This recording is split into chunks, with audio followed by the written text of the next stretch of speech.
Hey, welcome to my kitchen today. I'm making one of my favorite recipes. We are about ready to celebrate our 44th anniversary with Pampered Chef. And this recipe is an oldie but goodie, and it uses some of my favorite products that I've had in my kitchen for almost 32 years that I've been doing Pampered Chef. In fact, this is the first item I bought from Pampered Chef when I went to my first party. So this is kind of a history maker for me, our garlic press. So today I'm going to make tomato basil squares, and I am testing pizza crust. So that is one reason I am doing tomato basil squares, besides the fact that it really is my favorite pizza. And who'd have thunk that a pizza with a mayonnaise-based sauce would be one of my favorites. So what we're going to do here is I'm going to be using my herb mill, and I have some fresh basil. I have fresh tomatoes, mozzarella cheese, Parmesan cheese. I don't usually buy it grated, but today that's what I happen to have. I'm using garlic, of course, our dough and pizza roller, our cheese grater. Don't know where I'd be without that. And I have already made some pizza crust, and this is actually Bobby Flay's recipe for pizza crust. Stay tuned because I'll be doing more talking about pizza crust in the future. So what I did is I made my pizza crust and I put it in my 1-quart batter bowl to rise a little bit. Now, of course, you can use, there's some great pizza crust out there. I know that Aldi carries a great pizza crust. You could always buy the Pillsbury in the roll pizza crust. I do like to make my own.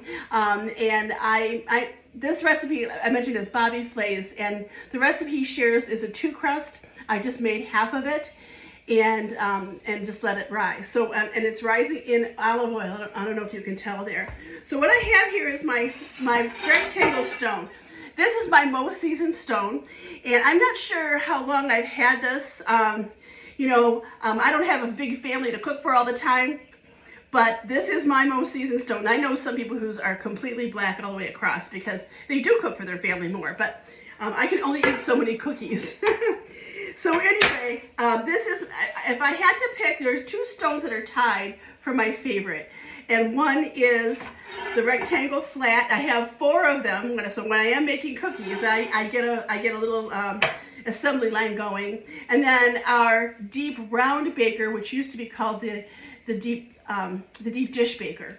So, but I do love my deep covered baker. I mean, I love my stoneware. I'm a stoneware snob, but this is my favorite because what happens is this is fired to 2,000 degrees.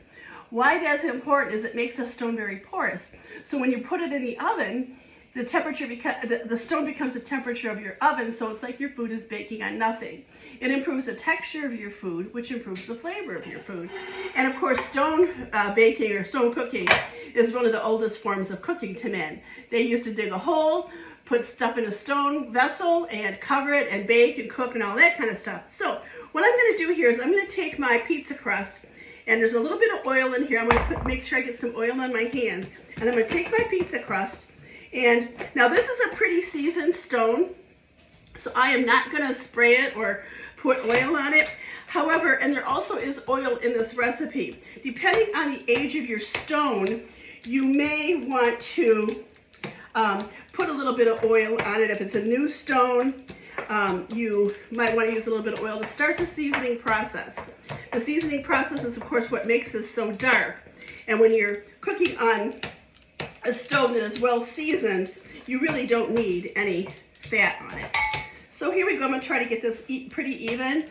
Again, my dough and pizza roller is invaluable for this.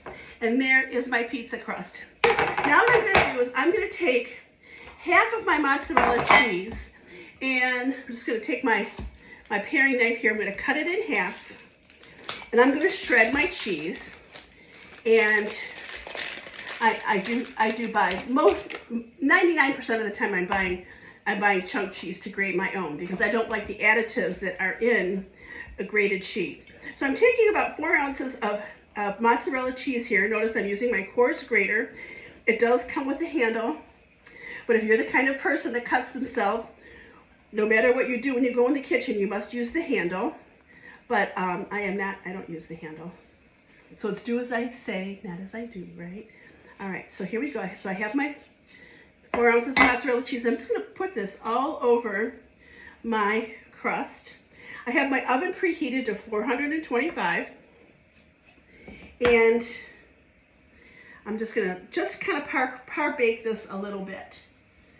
And so here we go. I'm gonna put this just like that right into the oven.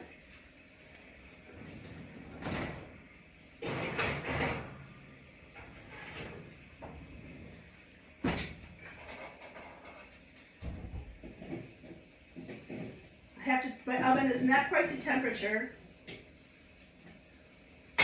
So I just turned up the heat a little bit on my oven. All right, now what I need to do is I need to make my filling. And this is a very interesting filling because it starts with 3/4 of a cup of mayonnaise. I'm using our 2-cup measure all cup. I'm just gonna shoot my 3/4 of a cup mayonnaise into my bowl. And just take that. And I need to grate the rest of my cheese. So here we go, grating the rest of it. Again, a lot of times when you're buying cheese, you might use half of it. What happens when you come back 2 weeks later, it's a little bit green, what do? You just slice it off and grate up the rest of it and use it, right? You can't do that with your grated cheese, that when you buy that it's already grated. And then when you read the ingredients on shredded cheese in the package, you'll find that there's additives in there that you just may not want to consume because you don't go to look for a jar of, let's see here, cellulose, all right? See, I don't really, again, I don't really like to use that, but I got to use it up. So there we go. Here's our cheese, and I'm going to put this right into my bowl. I'm using my small bar board here for working on here today. And I need a 1/4 cup of the Parmesan cheese. And I definitely use Parmesan, Romano, and Asiago cheese all interchangeably, if you will. I'm going to add another bit to that when I bake my pizza. So I'm going to leave that out. And so I'm mixing up my mayonnaise, my mozzarella cheese, and my Parmesan cheese. Now I'm going to add my basil. And I went and got this basil out of my garden. It's one of the biggest reasons I grow basil is for this recipe. Now I'm going to take my basil and I'm putting it in my food mill, and I'm layering it and putting the ball on top. And I'm going to take my basil and I am going to use the food mill to put that into my recipe. And that ball, you just move it around and it keeps pushing the basil leaves through it. So that's what it looks like, okay? Now if you wanted to, if you don't have a food mill, the food mill does come with an herb keeper. It comes as a little set. If that's not something you want, you can also take your kitchen shears and you can shred up your basil like that. You can also chiffonade it. Chiffonading is when you layer the leaves on top of each other, roll it, and then snip that way too. Or some people call it tobacco roll. So you can do that too. I'm going to show you my shears in just a second. I love these things. They are stainless steel. Come apart so you can sharpen them, which is really nice. So then I have that, and now I'm going to use one of my favorite products. This is what started it all with Pampered Chef. Recipe calls for 1 clove of garlic. Karen's going to use 2. I'm going to take my garlic. It does come with a cleaner. I have no idea where I've left my cleaner. And I'm going to take this and just press my garlic into my mayonnaise. 9 times out of 10, not today. The skin comes up on the plunger. Just throw that into your garbage disposal. And then there is another clove. And there I have my 2 cloves of garlic. Now, you can throw this into the dishwasher too. I love this thing. There's nothing better for you or fresher than fresh garlic. So I'm going to take this and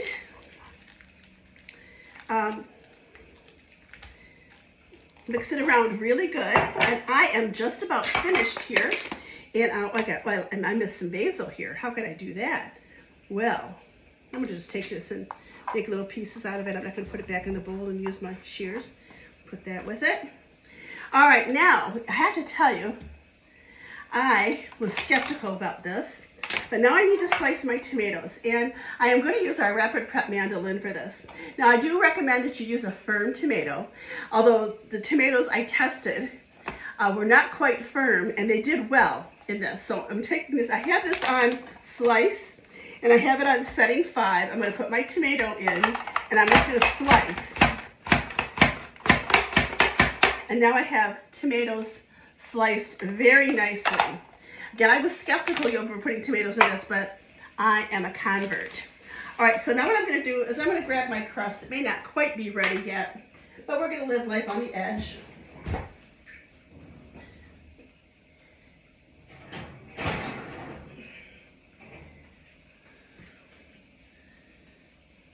Let's see here.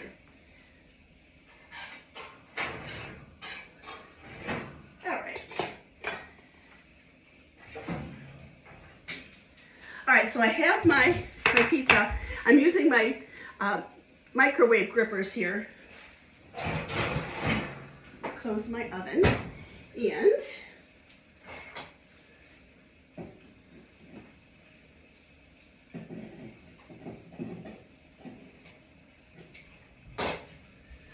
now what I'm going to do is I'm going to take my crust, just spread it out a little bit here, and now what I'm going to do is I'm going to take my filling and kind of just put it all over the top. I'm going to get my offset spreader here. Just a second. You could put a little bit of salt and pepper in this too if you'd like. Isn't this an interesting pizza? I'm going to grab my offset spatula. And just, I have to get every bit here. Oh, you guys, I can't tell you how good this smells. And I like to get it right to the edge. And I don't know why, but in 32 years of doing Pampered Chef, talking when I'm spreading is the hardest part. I can talk through almost anything, but when I'm spreading things out for some reason, I struggle with that. All right. Oh, this smells so good. All right, here we go. Now I'm going to take my tomatoes and put them all over my pizza. And one reason you want to par bake this crust a little bit is because the tomatoes are so juicy that sometimes it makes the crust a little bit soggy. Normally I don't pre-bake my crusts. Some people do, and I also don't preheat my stones. And there we go. All right.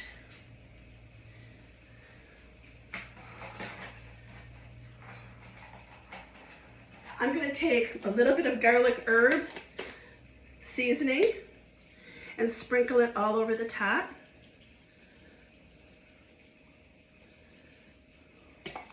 And I'm going to take some more Parmesan cheese and sprinkle this all over the top. And then I'm going to bake this at 425 for about 15 minutes until it gets nice and golden. And then we're going to call it pizza. And I will take a picture and show it to you so that you can see it. And I kind of wish you were here to consume this with me. Thanks for joining me today. I'll see you soon.